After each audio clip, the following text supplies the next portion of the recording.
Alright, so hello guys. This is Alex Simpson.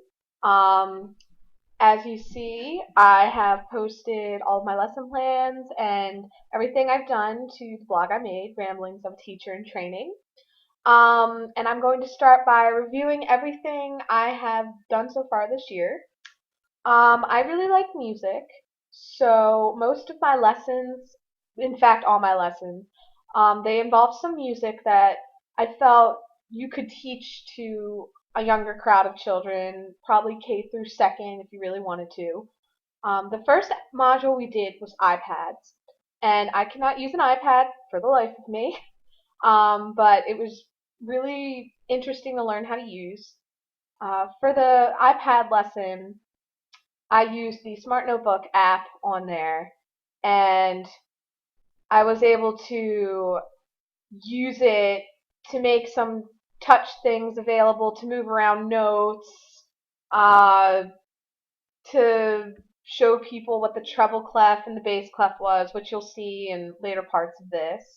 And for my first time using an iPad, it was kind of wonky, but for my first time teaching, I felt it went pretty well. I was able to teach our class a little bit about music and learning some new material that they might not have seen before.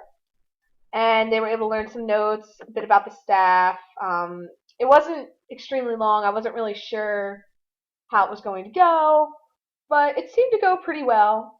And my only setback, I guess you could say, is I was more concerned with me using the iPad than letting our classmates use the iPad.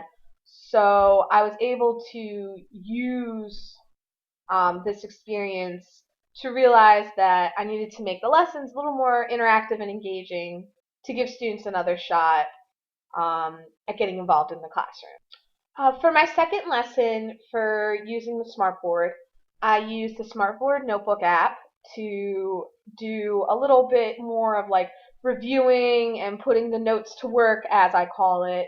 Um, the students were taught notes on the staff, what the treble clef was. Here's the treble clef I mentioned earlier. That determines pitch of notes.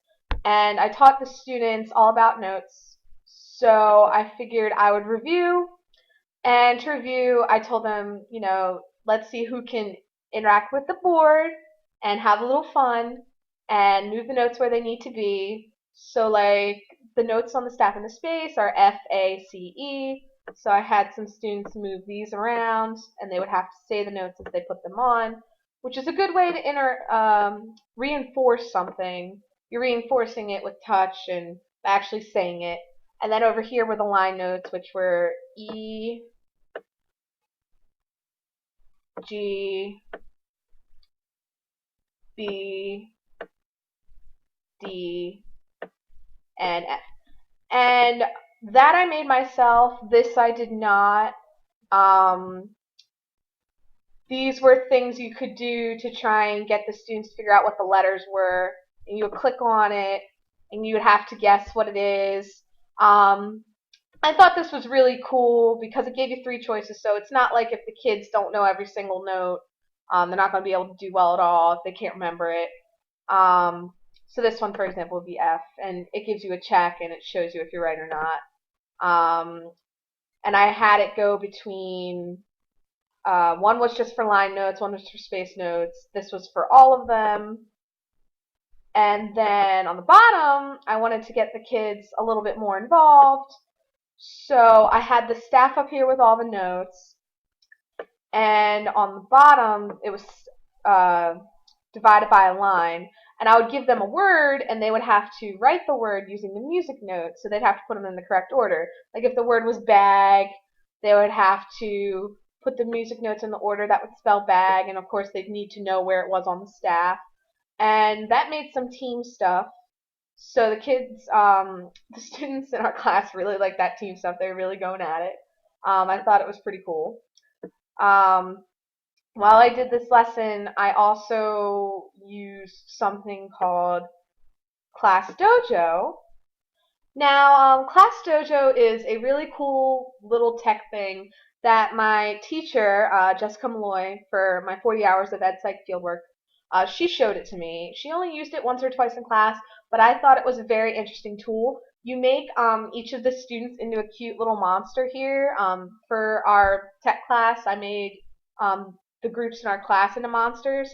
And what you can do is it's a really good way to award students what they're doing. So you can reward them for hard work, helping others, being on task, teamwork, participation, persistence. So when I was doing my lesson, if they were doing teamwork, they got a little point. And you can also use it if you want to do something negative. So if you're trying to work towards a goal of, say, 5 points, and they have 1, you can also take them away and be like, oh, you were off task, you lose a point. It's a really good way to both positively reinforce and punish the students by just doing points instead of saying, oh, go out of the room, you were off task, just take a point away. That's not as big of a deal. And I really liked this, and it really made my second lesson go well. I treated it just like a kindergarten class, and everybody had a lot of fun trying to get points for recess and the prize box and whatever else they could do. And I'm definitely going to be using this stuff in the future. My clicker lesson involved instruments and trying to teach students what they were, what sounds they made, things like that.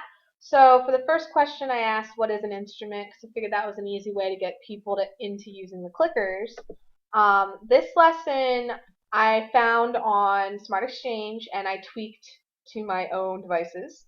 I'm not very good at this sound and music thing, so I was able to get some instruments that they had put sounds to, which is really, really cool. When you click on them, they make all kinds of noise, which is reinforcing what they are with the kids, because kids and I personally learn well from sound. And then if they were kindergarten, you'd be like, oh, which one's the trumpet? And they would click on the one that's the trumpet, and it would make noise. And then also for the kindergartners, you had them huge on each page. Like, this is a symbol. Click it and it'll make noise. And then for involving more clicker things in it, I would say, what is the guitar? Is it this one? Or is it this one? And then at the end here, I was able to do just a little interactive box thing. Students had to put what was an instrument in the box. Piano's an instrument.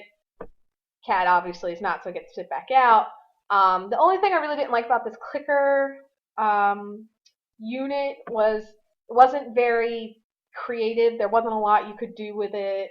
It was especially hard for the instruments. I had to really think of things I could do. So I kind of integrated some smartboard fun time and some clicker stuff for the instruments. So this lesson I really didn't like. I think it should have been done in conjunction with smartboard, but it wasn't that bad. Though me personally, I think for kindergartners, I'm not going to be using clickers. Then for our group lesson, we decided instead of doing fake book like we originally thought we were going to do, is we would teach people how to use Google Drive. Now, I discovered Google Drive in spring 2012 when I was working on Stockton Innovations with Dr. Rosner. I thought it was really interesting to use. You can edit documents between like 4 people at a time. You can share them, send them, save them. I only have 12% of my storage filled, but you can store so much stuff on this drive. I have honors video projects on here. I have my task stream templates, stuff in spreadsheets and everything. It's just really awesome to use. So we showed people how to use documents, which is basically Word, presentation, which is PowerPoint, spreadsheet, which is Excel, form, which is used for making surveys, and then drawing.